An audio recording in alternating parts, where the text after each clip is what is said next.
Hi, in this video episode I'm going to be talking about Lake Mungo, which we just watched in class.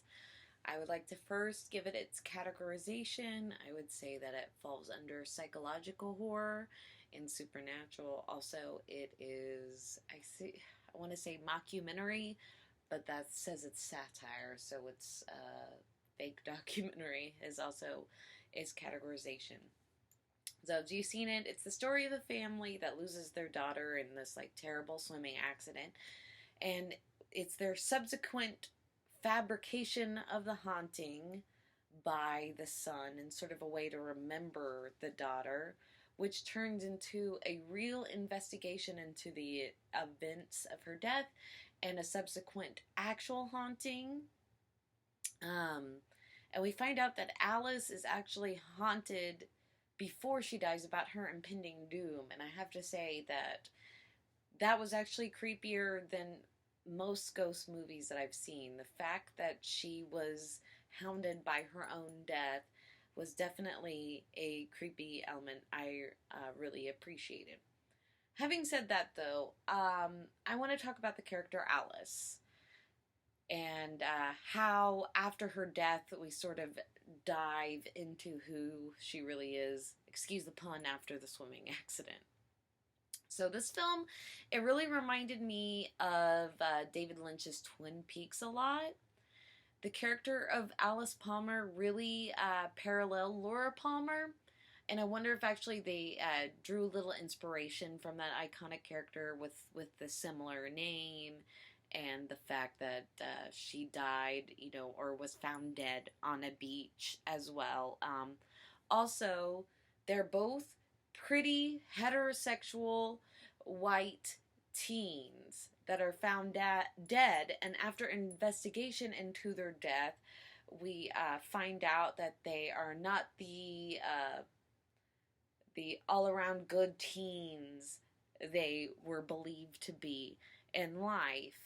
We find out later that they are, well, they're sexual deviants and possibly tortured souls, and in Laura Palmer case, drug users, but that's a whole another video essay.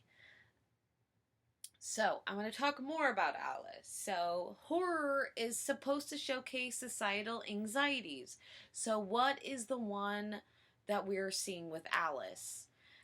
After she dies, we find out that she is having, or has had, or been victimized by her neighbor having a video of her having sex with the couple.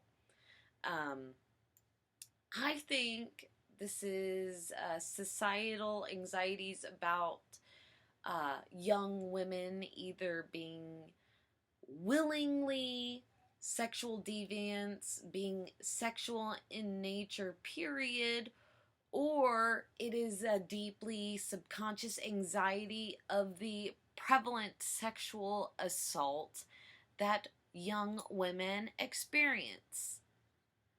And the thing, too, is it seems like there is this theme, especially if we're still drawing connections between Twin Peaks and Lake Mungo, that these are sort of found posthumously. We find out their sexual deviance later. So, after the revelation that we find out she is a sexual deviant or possibly a victim of assault, we find that Alice is also being haunted by her death. So I want to ask, what does that mean? What layer does that ask? I personally think it's society's anxieties about women and mental illness, or just women's emotional range, period. Being a woman and knowing other women, I'd say that we are constantly urged to smile on the street. And that is prevalent across cities, at least in the US. And I think it's because it's sort of this expectation for women to always be happy to be bouncing around like a Disney princess. And it's not. Art house films also critique on the art genre. Art house films deal with the human condition, but those are dominated by white male protagonists. And if they feature women, they are seen as sort of the tool to either drag the men out of these depressions and, ponderings of the human condition, or they're seen as temptations.